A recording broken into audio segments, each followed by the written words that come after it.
Okay. थोडासा मीटिंगला already व्यत्यय आला आपल्याला जवळजवळ 10 वाजण्यात आले. पण असू द्या, मला थोडासा आवाजाचा इश्यू होता. दोघं तिघं बाजूने हळदींचे कार्यक्रम चालू आहेत. त्याच्यामुळे मला वाटलं खूपच आवाज मला माझ्या कानात येत होता आणि मला व्यत्यय येत होता म्हणून मी थोडंसं क्लोजिंग करायला गेलो होतो. बाकी काही ठीक आहे. सो प्लीज इकडे लक्ष द्या. आपण असं म्हणत होतो की आपल्याला अजून 3-4 दिवस आपल्याला वाटलं तर एखादा दिवस आपण एक्स्ट्रा शिकू. पण प्लान सांगतो. उद्या आपल्याला एक ऑनलाईन एक्झाम द्यायची आहे. लेव्हल 0 ज्युनियरची. क्लिअर आहे? लेव्हल 0 ज्युनियरची. त्याच्यानंतर आपल्याला रविवारी लेव्हल 0 सिनियरची द्यायची आहे. मग ज्युनियर आणि सिनियरमध्ये तुम्हाला ज्या काही डिफिकल्टीज असतील, जो काही सिलेबसचा पार्ट आहे, आपण तो कंप्लीट करूया. फार इम्पॉर्टंट पार्ट आहे. प्रत्येक दिवस इम्पॉर्टंट आहे म्हणून प्रत्येक दिवसाचा व्हिडिओ बघणं गरजेचं आहे. प्रत्येक दिवसाचे कॅल्क्युलेशन करणं गरजेचं आहे. आणि अ, एखादा दिवस मिस झाला तरी पुढच्या दिवशी पण आपण त्याला म्हणजे कनेक्ट असतो. त्याच्यामुळे रोजचा क्लास बघणं गरजेचं आहे. पण प्लीज इकडे लक्ष द्या. तर मी पुन्हा परत रिवाइज असं करत होतो की अ, त्या प्रोसेसमध्ये काय मी अजून काही माझा दुसरा काही पॉईंट होता का सांगण्याचा? मला आठवून देता का कोणी? मी काहीतरी सांगत होतो नाही ना? ठीक आहे. फ्रायडे आणि सॅटर्डे काही संडे काही आठवलं तर मी बोलतो पुढचा पॉईंट. आता इकडे लक्ष द्या. काल आपण डिसिप्लिन शिकलो होतो. फिंगर डिसिप्लिन शिकलो होतो. क्लिअर आहे सर्वांना? आणि त्या फिंगर डिसिप्लिन बरोबर आपल्याला आता टूल डिसिप्लिन पण शिकायची आहे. आपल्याकडे टूल नाहीये. कदाचित आज मी वाटलं तर तुम्हाला आज आज रात्री टूलचा एक व्हिडिओची लिंक पाठवून देतो. म्हणजे उद्या सकाळी दुपारी 11 पर्यंत टूल कसं बनवायचं ते बघा आणि त्याच्यानंतर 11 नंतर तर रात्री 9:30 पर्यंत दिवसभरात एक अर्धा तास लागेल, 15 मिनिटं लागतील, 1 तास लागेल, तर ती एक्झाम कंप्लीट करा. 100 मार्कची असेल, तिचा व्ह्यू स्कोअर बघा, त्याचा स्कोअर बघा, स्वतःला चेअरअप करा, स्वतःला म्हणा की मी असं नेहमी यावेळेस कदाचित मी या गोष्टीवर लक्ष नाही दिलं, पण एक स्वतःला आपण पहिले हुशार समजलं पाहिजे. स्वतःला पहिले मी तर स्वतः मला हुशार समजला पाहिजे. ठीक आहे, मी एका काळी 10वी नापास होतो. म्हणून माझं थांबलं कुठंच नाही. थांबत कुठंच नाही. पण स्वतःला आपण हुशार समजलंच पाहिजे. स्वतःला कष्टाळू समजलं पाहिजे. स्वतःला प्रामाणिक समजलं पाहिजे. स्वतःला मेहनत करणारा समजलं पाहिजे. स्वतःला मी काहीतरी नवनिर्माण करणार आहे असं समजलं पाहिजे. आणि म्हणून एक स्वयंप्रेरणेने काही सूचना असतात, की मी जर स्वतःला म्हणत असेल कोमलताई, मी हुशार आहे, तरच जग कधीतरी म्हणेल. तुम्ही साऱ्या गावभर बोमटा मारत फिरले, मी हुशार आहे, मी हुशार आहे. लोक म्हणतील डोंबल्याचं हुशार आहे. पण एखादा कोणीतरी तर म्हणेल, नाही बाबा खरंच हुशार आहे. सोपं नाहीये एवढं. मी कष्टाळू आहे, मी कष्टाळू आहे. कमीत कमी नाही कोणी म्हटलं, तुम्ही तर स्वतः म्हणाल कष्टाळू आहे म्हणून कमीत कमी कष्ट कराल तर सुरुवात कराल. मी प्रामाणिक आहे, प्रामाणिक आहे, प्रामाणिक आहे. स्वतःला बोलत राहिला तर कधीतरी तर प्रामाणिक तुमची काम करण्याची इच्छाशक्ती राहील. म्हणजे हे सांगण्याचा अर्थ असा आहे, की तुम्ही जेव्हा स्वतःला त्या लेव्हलचा अप्रोच देतात, जसे तुम्ही स्वतःला घाव घालतात, जसे तुम्ही स्वतःला म्हणतात ना, की वळण लावतात, तसं तुम्ही वागायचं आणि कृतीतून येत राहतं. सांगण्याचा उद्देश असा आहे, आता निमित्त आलंय, माझ्या मनात आलंय म्हणून सांगतो. मी एका दिवशी बोलून गेलो होतो, की मानवाच्या साधारण 24 तासामध्ये एक 70 ते 75,000 विचार येतात आणि त्याच्यातून 9-10 जास्तीत जास्त 10-15-20 विचार हे कामाचे असतात. अदरवाईज सर्व विचार हे रिपीटेड होत असतात. एक काम आपण चुकवलं, की त्याच्यासाठी हजारो विचार येतात. त्याच्यानंतर एक वेगळा खोटं बोललो, की ते पचवण्यासाठी पुन्हा परत काय काय मला फेस करावं लागेल याच्यासाठी 2-3 हजार विचार येतात. लक्षात द्या, 70,000 विचार कसे रिपीट होत राहतात. पण कामाचे म्हणजे काय? म्हणजे काम आपण म्हणणार की कामच करत नाही का? नाही, ठीक आहे, डेली रुटीन असतं त्याच्यासाठी विचार येतात. पण नवनिर्माण, काहीतरी इनोव्हेटिव्ह, म्हणजे फॉर एक्झाम्पल असं असं होऊ शकतं ना, की तुम्ही म्हणाल, की मला असं काहीतरी वाटत होतं, की मी डॉक्टर बनावं. मला लहानपणी वाटत होतं, की मी कुठेतरी संस्था चालक बनावं. तुम्हाला लहानपणी वाटत होतं, की मी लहानपणी एक मोठा पोलीस ऑफिसर बनावं. लहानपणी असं वाटत होतं, की आपलं खूप मोठी माहाळी असावी, आपण खूप श्रीमंत असावं, आपल्या कष्टातून ते निर्माण झालेलं असावं. काहीतरी ते स्वप्न बघितले असतील. हे चांगले विचार. आणि त्या विचारांचं पुन्हा परत रिपिटेशन जर तुम्हाला झालं, तर भाऊ मला असं काहीतरी माझ्या स्वनिर्माण मला करायचंय.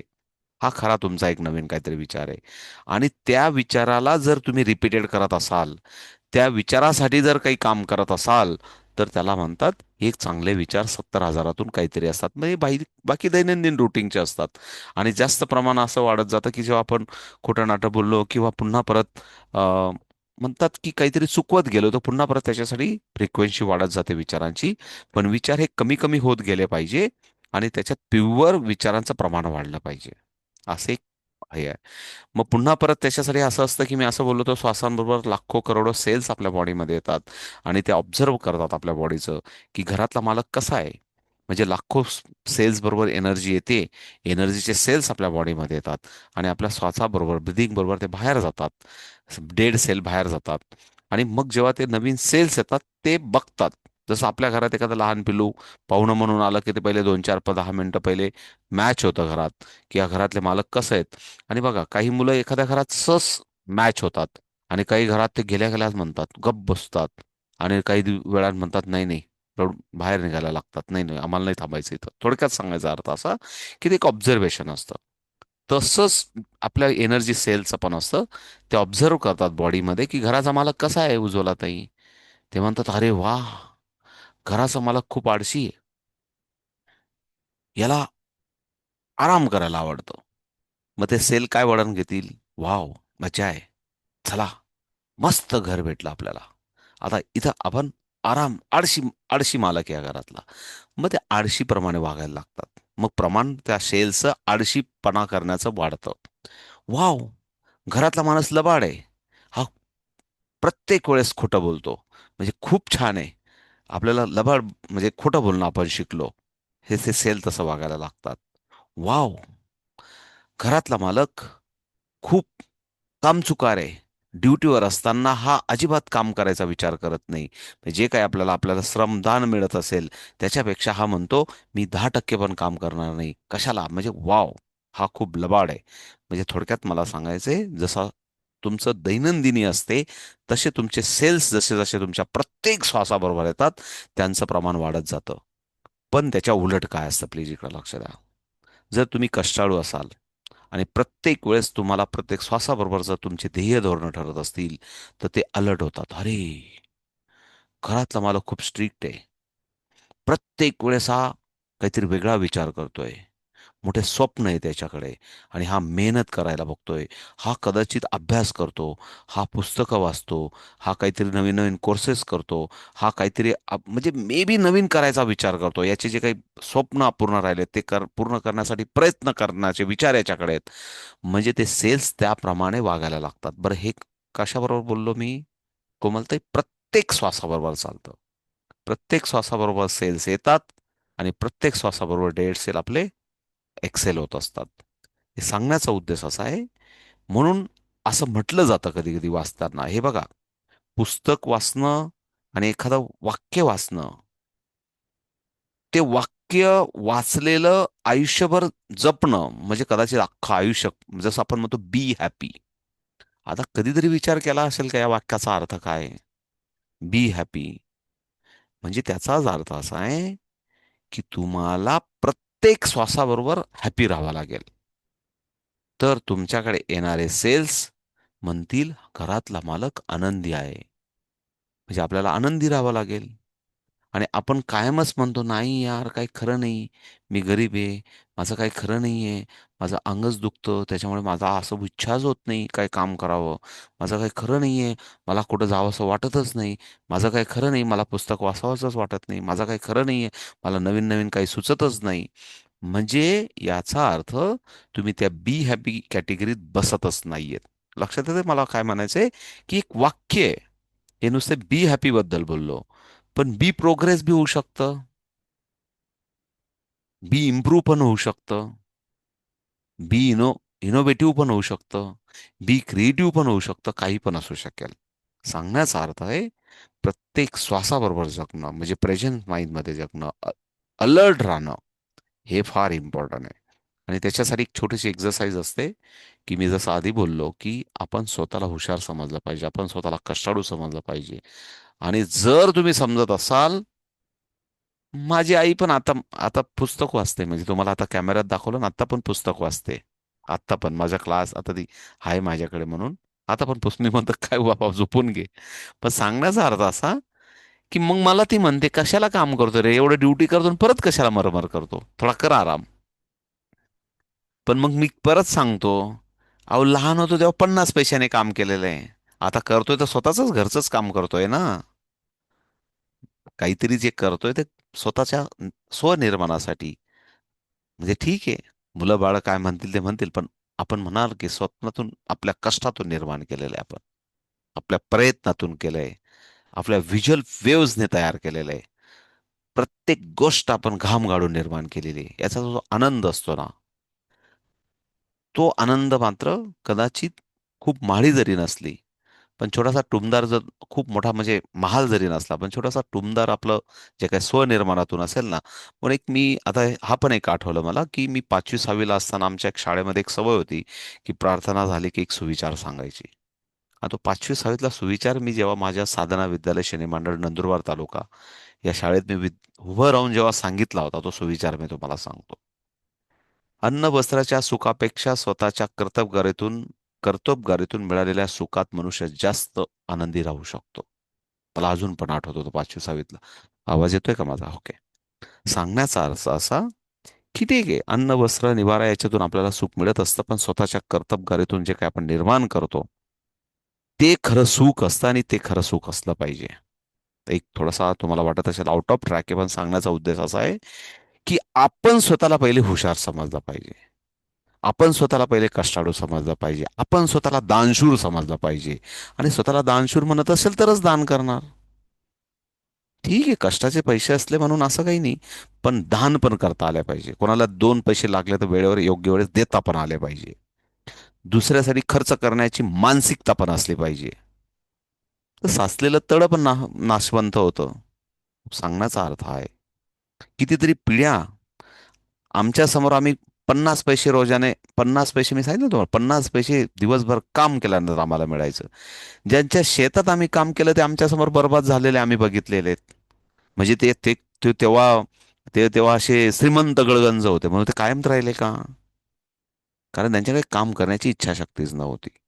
असे तुम्ही पण बघितले असतील तुमच्या गावी, तुमच्या शहरांमध्ये. चिरकाल कुठलीच गोष्ट टिकत नाही, पण चिरकाल टिकते प्रामाणिकता, चिरकाल टिकते मेहनत, चिरकाल टिकते हुशारी, चिरकाल टिकते संघर्ष, आणि चिरकाल टिकते स्वतःला तुम्ही काय समजतात. स्वतःला जर तुम्ही या सर्व ज्या काही क्वालिटीज ऑफ ह्युमन बिंग्स आहेत, या ज्या क्वालिटीज मी सांगतोय, या क्वालिटीज मध्ये जर तुम्ही एका क्वालिटीत टाकलं तुम्ही स्वतःला, तर त्याचं उदाहरण आहे, थोडक्यात आपण सांगायचं तर गॉड ऑफ द क्रिकेटला ज्याला आपण सचिन तेंडुलकर म्हणतो. जरी तो 10वी 12वी नापास होता, पण तो सकाळी 4 वाजता उठल्यानंतर त्याला बॅट आणि बॉलच दिसायचा सचिनला. म्हणून त्याने जेवढी काही मेहनत करायची असेल, संघर्ष करायचा असेल.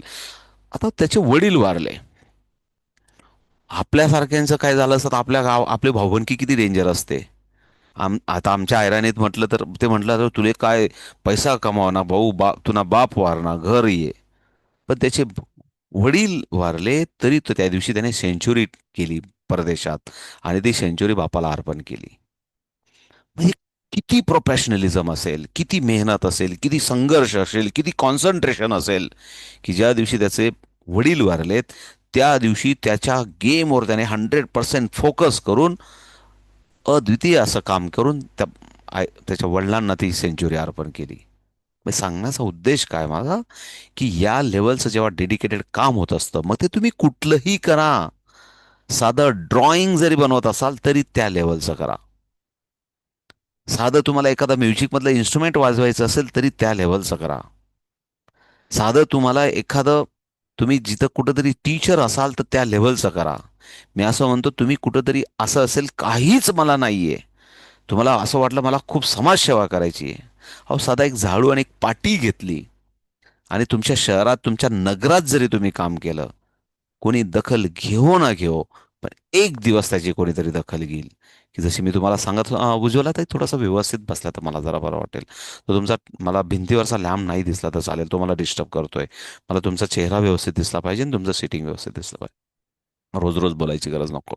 असं बसा की तुम्ही थोडंसं रुबाबदार दिसलं पाहिजे. माझी इच्छा असते, अशी असते. शुभांगी ताई थोडंसं वरती करा तो मोबाईल जरा. हां, तुमचं ते पाठीमागचं कबाड नाही दिसलं तरी चालेल मला. हां, आता जशा बसल्या तशा दिसल्या पाहिजे. Please, okay. सो सांगण्याचा अर्थ असा आहे, की हे हां. त्याच्यामुळे ओके, ओके, ठेवावं ओके. लागतंय. Okay, okay. सो सांगण्याचा उद्देश असा आहे, जे काही कराल. कॅमेरा ऑफ करू का सर? नाही, नाही, नाही. Please, please. तुम्हाला जे योग्य वाटेल ते करा. पण प्लीज, प्लीज अंडरस्टँड. सो जे काही करायचं, ते मी माझं स्वतःचं कौतुक नाही करत. छंद आहे. छंदातून करा, की ज्या गोष्टीचा पेन आपल्याला आपल्याला जॉय देत असेल. म्हणजे म्हणतात ना, छंद काय असतो? की pain convert into joy. जर तुम्हाला पेन होत असेल, ठीक आहे. माझा 1 लाख रुपये पगार आहे, मस्तपैकी घरच्यांबरोबर मी फिरू शकतो, रात्री 9 नंतर झोपू शकतो, सकाळी पुन्हा परत ड्युटीला जायचंय. पण एक सांगण्याचा अर्थ, गेल्या 20 वर्षापासून हा यज्ञ सुरू आहे. 20-25 हजार विद्यार्थ्यांना शिकवलं. घरच्यांनी शेवटी सोडून दिलं. बाबा तुला येड लागलंय, तुझं तुझं करत राहा. सांगायचा अर्थ असं असतं. म्हणजे सांगायचा अर्थ असा, की माझं कौतुक नाही करायचं. सांगण्याचा उद्देश आहे, की pain convert into joy. And this is तो एक छंदामध्ये झाला पाहिजे. मी फक्त अबॅकस बद्दल नाही बोलत. पण मी नुसतं अबॅकसच नाही. मी महिन्याला 10-15-20 हजार रुपये, मला शिकायची पण आवड आहे. तुम्हाला वाटतं मी अजून दुसरे 2-3 कोर्सेस शिकतो, कारण मला तुम्हाला भरपूर काही शिकवायचं आहे आयुष्यभर. आयुष्य फार मोठं सुंदर आहे. म्हणून शिकत पण राहावं लागतं. तेव्हा वेळ पण इन्व्हेस्टमेंट करावा लागतो. पुस्तकं वाचत, पाठीमागे कपाट आहे त्याच्यातले पुस्तकं वाचत राहावं लागतं. तेव्हा कधीतरी एवढं बडबड करावं लागतं. मग ते संपत नाही बडबड, म्हणून संपत नाही. म्हणून वेळ होतो आपल्याला, ठीक आहे. सो पुन्हा परत मेन टॉपिकवर जातो. कॅल्क्युलेशन होतील, 2 दिवस जास्त क्लास घेऊ. त्या कॅल्क्युलेशन बद्दल काय काळजी नका करू. पण माइंडसेट पहिले प्रॉपर झाला पाहिजे. नाही तुम्ही अबॅकस शिकला तर नाही तुम्ही इथं कंटिन्यू राहिल्यात. पण कधीतरी एक भाऊ म्हणून माझा हा सल्ला आहे तुम्हाला. आयुष्यात वाटलं तुम्हाला, जर तुम्हाला हेल्थ इश्यू असेल, सो फर्स्ट इज प्रोग्राम करा इथं, की ह्या हेल्थ इश्यूवर मीच मात करू शकते, नंतर जगातल्या औषधं माझ्यासाठी आहेत. तर माइंड पहिले इम्पॉर्टंट आहे. की कुठलाही किती मोठा हेल्थ इश्यू असेल, पण मी फिट आहे. 2 प्रकारचे पेशंट असतात. जर दवाखान्यात बघायला गेलो का, लगेच म्हणतो, अरे यार, तुला एवढं लागलं ना, मागच्या वेळेस तर एवढं लागलं होतं पण तो 3 दिवसांनी गेलाच. असं पण सांगणारे असतात.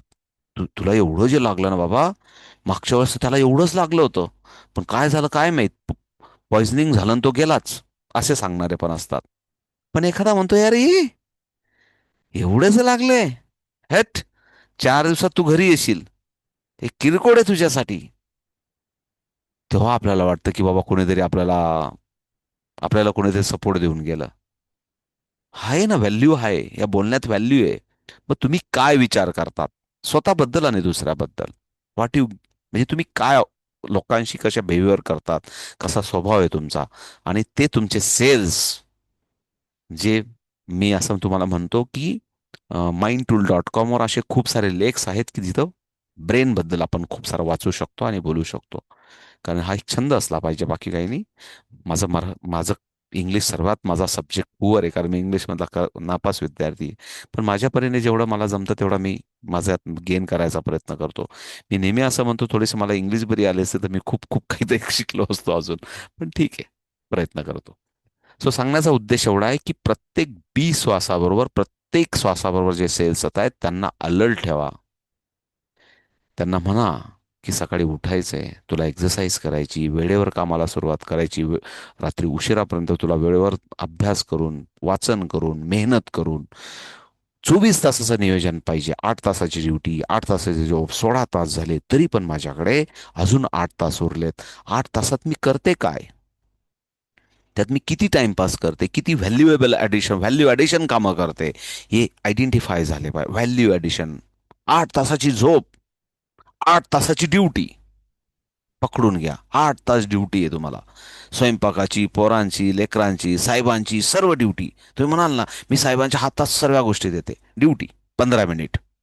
साहेबांचा डबा बनवा 25 मिनिट. टॉयलेट, बाथरूम, जे काय कामात तुम्ही करत असाल त्याचा टाइम मॅनेजमेंट करा. 8 तासापेक्षा जास्त ड्युटी राहू शकत नाही. मग 8 तास ड्युटी, 8 तास झोप, तरी पण 8 तास उरलेत. मग त्या 8 तासात तुमचं सोशल रिलेशन, तुमचं फायनान्शियल, तुमचं हेल्थ आणि तुमचे हॉबीज, तुमचे ऑल मॅनेजमेंट साठी तुम्ही किती वेळ रिझर्व ठेवला. अँड डू द प्लान की मला 6 ॲक्सेस, माझं फायनान्शियल, माझं वेल्थ, माझं समजा जे काय, माझं हेल्थ, माझं सोशल, माझं एज्युकेशन, माझं जनरल अवेअरनेस, जगात काय चाललंय, ट्रम्प तात्या रोज उठल्यावर काय काय बरबडतात, ते सुद्धा आपल्याला माहिती पाहिजे. चार चौकींमध्ये आपल्याला इंटरनॅशनल गप्पा मारता आल्या पाहिजे. असं नाही की मला काहीच माहित नाही. ट्रम्प तात्या कोण आहेत आणि नरेंद्र मोदी कोण आहेत आणि बंगालमध्ये काय होतंय आणि मालेगावमध्ये काय होतंय. Everything is we aware. आपल्याला माहिती पण पाहिजे. जर या मॅनेजमेंट आपण करत असू तर we are the good human being. म्हणजे तुम्ही सर्वजण गुड ह्युमन बिंग नाहीत असं नाही मला म्हणायचंय, पण हे व्याख्या आहेत. त्याला म्हणतात की राईट पॅरेंटिंग. तुम्हाला वाटतं तुमचे मुलं हुशार असावेत, पण मग तुम्ही हुशार आहात का? पहिला हा प्रश्न स्वतःला करून बघा. तुम्हाला वाटलं तुमच्या मुलाने नंबर 1 यावं, मग तुम्ही नंबर 1 पालक आहात का?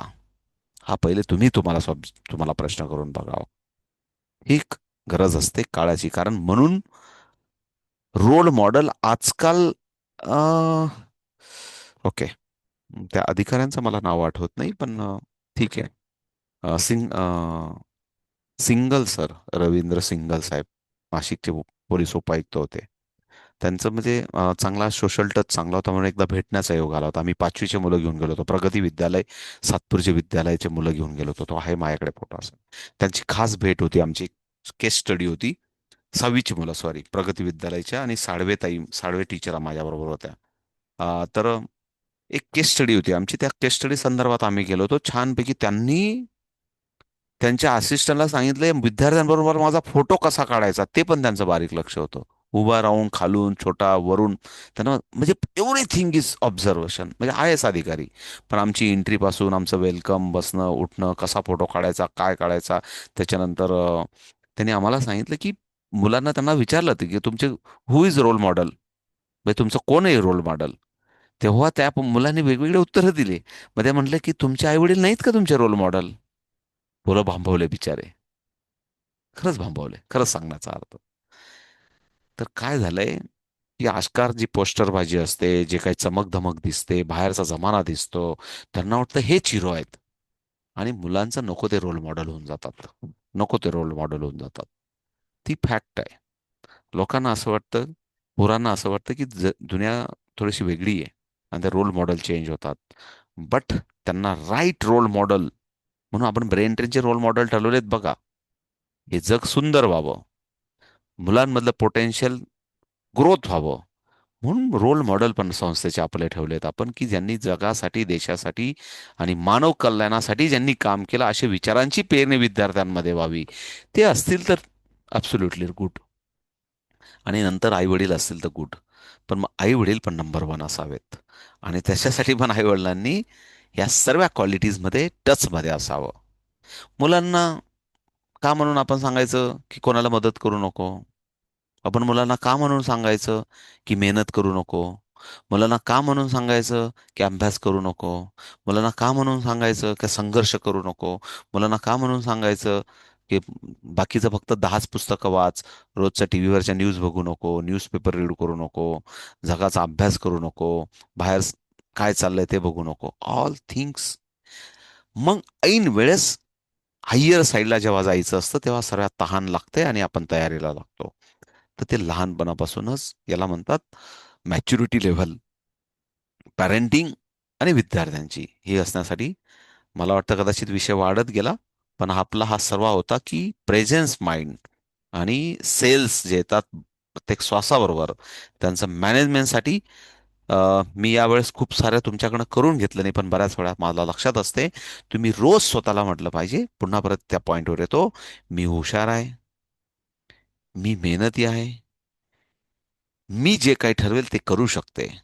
बोलू शकतात मनातल्या मनात माझ्याबरोबर. ते होठ तुमच्या पुटपुटताना दिसले पाहिजे. मी हुशार आहे, मी मेहनती आहे, मी जे ठरवेल ते मी करू शकते. माझा जन्मच संघर्षासाठी आहे. माझा जन्मच मेहनतीसाठी, माझा जन्मच मला सिद्ध करण्यासाठी आहे. आणि त्याच्यासाठीच मला माझ्या प्रत्येक श्वासाबरोबर मला हॅपी राहायचं आहे. आणि म्हणून मी खूप सुखी आहे. म्हणून मी खूप सुखी आहे, मी खूप मेहनती आहे, मी खूप आनंदी आहे. असे मेसेज तुम्हाला जे वाटलं ते किती वेळ लागतो? 3 मिनिटं. पण त्या 3 मिनिटाच्या त्या बी तुमच्या श्वासांबरोबर ते जे येत आहेत ना ताई, माधुरीताई, ते सेल्स म्हणतील अलर्ट हो जाओ. काय म्हणतील? भाई अलर्ट हो जाओ. हा घरचा माणूस मालक चाबूक काढतो आणि दरवेळेस म्हणतो मी हॅपी आहे, म्हणजे हॅपीच राहावं लागेल इथं. हा म्हणतो मी मेहनती आहे, म्हणजे मेहनतीच राहावं लागेल. हा म्हणतो हुशार आहे, म्हणजे आपल्याला हुशारीत राहावं लागेल. हा म्हणतो माझा जन्म संघर्षासाठी आहे, अरे बाबा अलर्ट राहावं लागेल. असा नाही म्हणत. नाही आज कुणकुणच आलेली मला, आज काय खरं नाही माझं, हा आज कधीच म्हणत नाही. हा काय म्हणतो? जन्म संघर्षासाठी आहे, जन्मच मेहनतीसाठी, जन्मच माझा अभ्यासासाठी आहे. कारण मी हुशार आहे, मी मेहनत आहे, मला नवनिर्माण करायचंय. मी जे ठरवलं ते करू शकतो. त्या लगेच अलर्ट होतील रोजच्या रोज. घरचा मालक कोण आहे? भलताच कोणीतरी बाबा, मोठा संकल्पधारी आहे. आणि हे याच्यासाठी हे एका दिवसाचं व्रत नाहीये ताईंनो. हौशाहौशीने एका दिवसाचं व्रत नाहीये. हे बघा, अबॅकस आणि याचा काही एक संबंध नाही. पण आपण एक चांगले नागरिक आहोत. आपण एक चांगले पॅरेंट्स आहोत. आपल्याला एक भावी पिढी आपल्याला एक चांगली घडवायची आहे. मी कोणाला तरी मदत करतो, हे बोलण्यात पण काय प्रॉब्लेम आहे आपल्याला? कमीत कमी मदत तर करू शकतो ना आपण कोणाला. चांगला गुण आहे.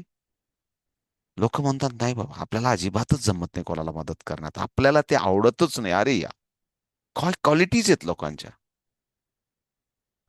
एवढं तर म्हणू शकतो आपण, हो येस, मला मदत करायला आवडते.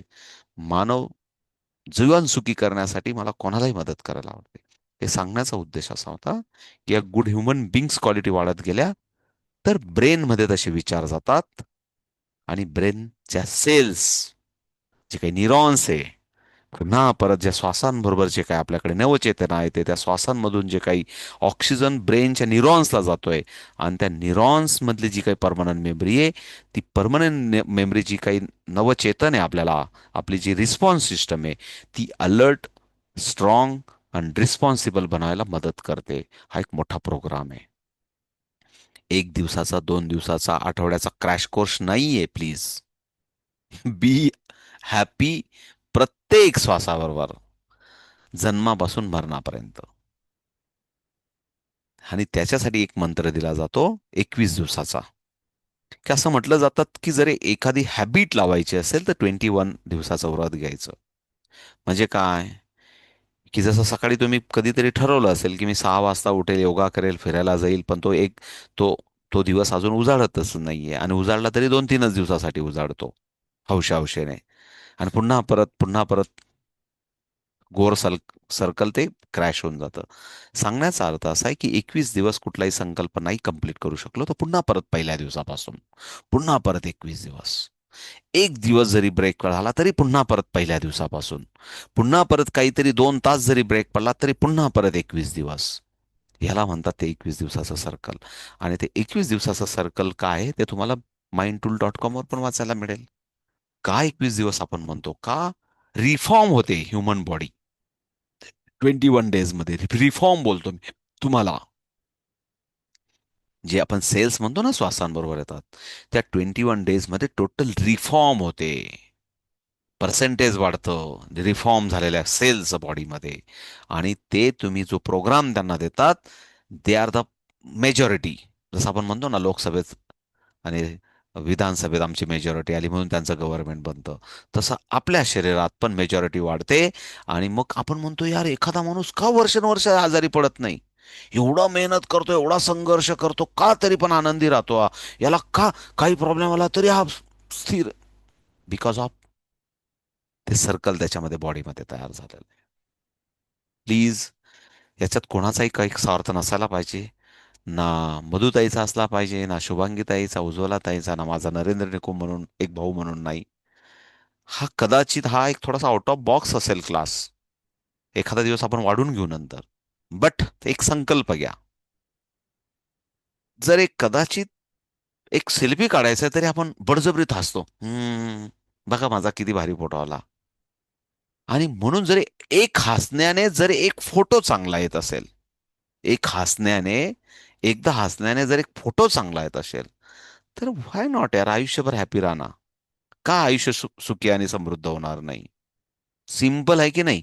आणि अमृताताई, किती सिंपल आहे, किती सिंपल आहे. आणि म्हणून मुलांना मी सांगत असतो की जर एखादा मुलगा असं, मी फार गमतीशीर शिकवायचो मुलांना, तर त्यांना मुलांना म्हणायचं की सर हा मला असं बावळट म्हटला, सर हा मला असं म्हटला.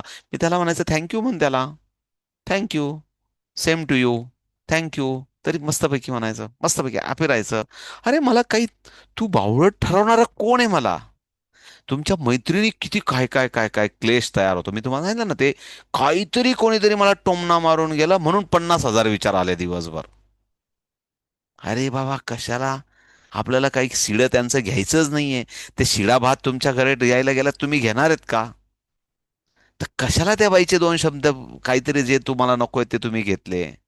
त्यांना थँक ताई, वंडरफुल, वेलकम. तुम्ही असंच बोलत राहा, मी असंच स्वीकारत राहील. काय ती तुमची व्हॅल्यू ठरवणार आहे का? तुम्ही कोण आहात? तुम्ही गरीब आहात? तुम्ही पुअर आहात? तुम्हाला काही कळत नाही? तुम्हाला नॉलेज नाही? They are decide. म्हणजे तुम्ही काय केलं? तुमचा रिमोट दुसऱ्याकडे दिला. आणि they are push the remote आणि यू आर डान्सिंग. त्यांना मजा वाटते. पण तुम्ही काही रिस्पॉन्सच देऊ नका. वेडे होतील लोक. ते विचार करायला लागतील, त्यांचे विचारांचे प्रमाण वाढेल. अरे यार काय बावळट आहे काय बाई, काही बोललं तरी काहीच फरक पडत नाही हिला.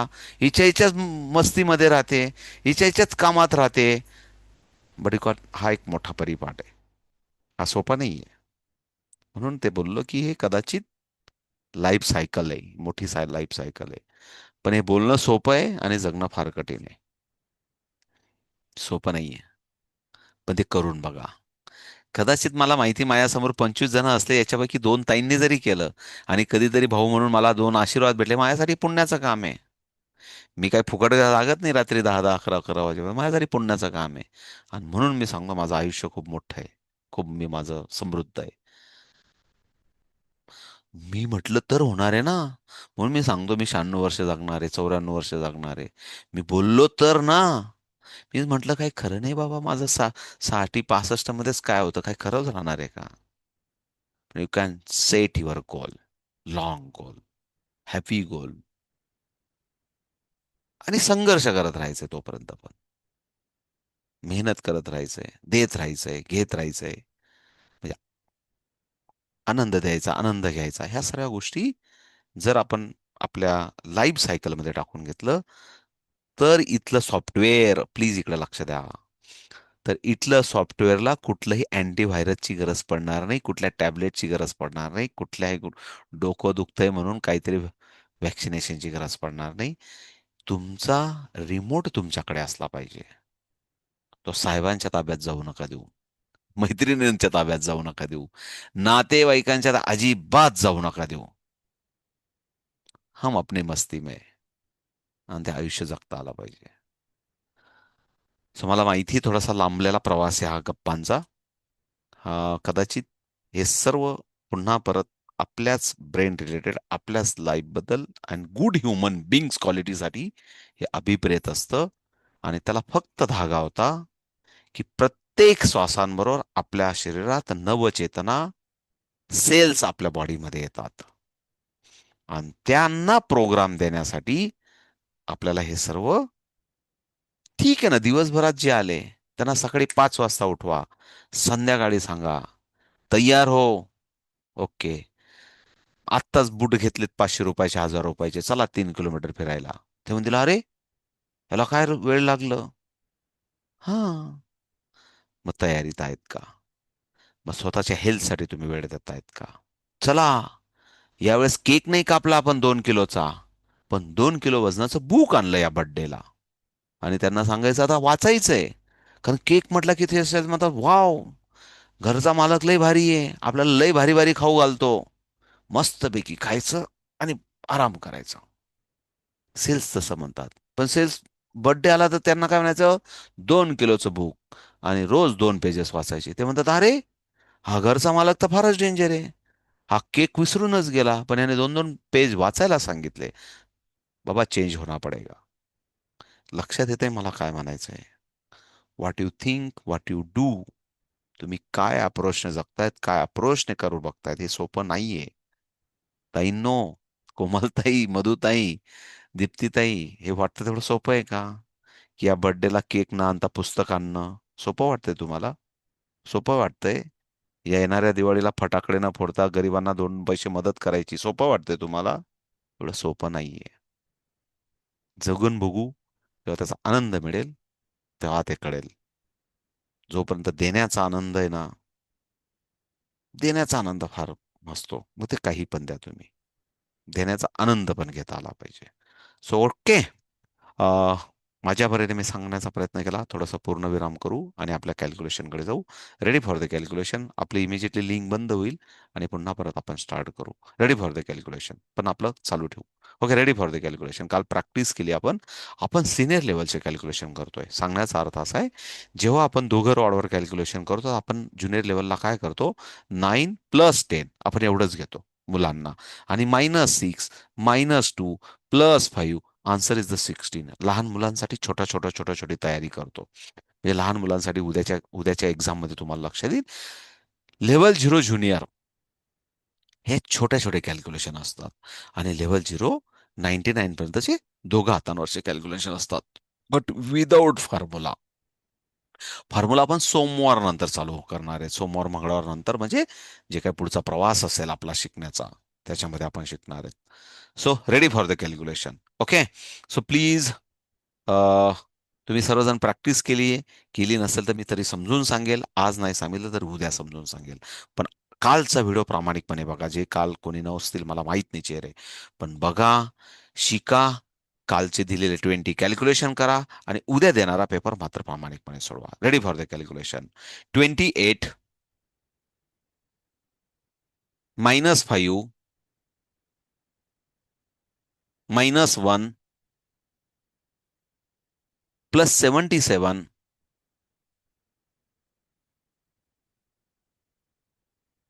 -66 -60 डाव्या हातावर करा. 50 आणि 10 आणि उजव्या हातावर 5 आणि 1 क्लोज करा. 99 होतं आन्सर.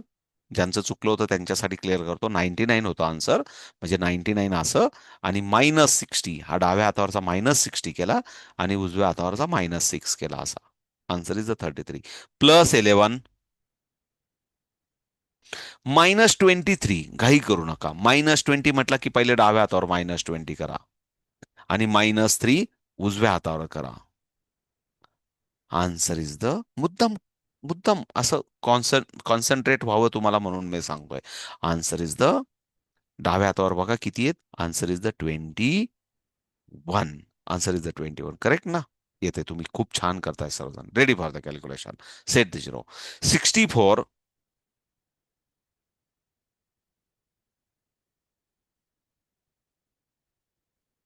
+5 +20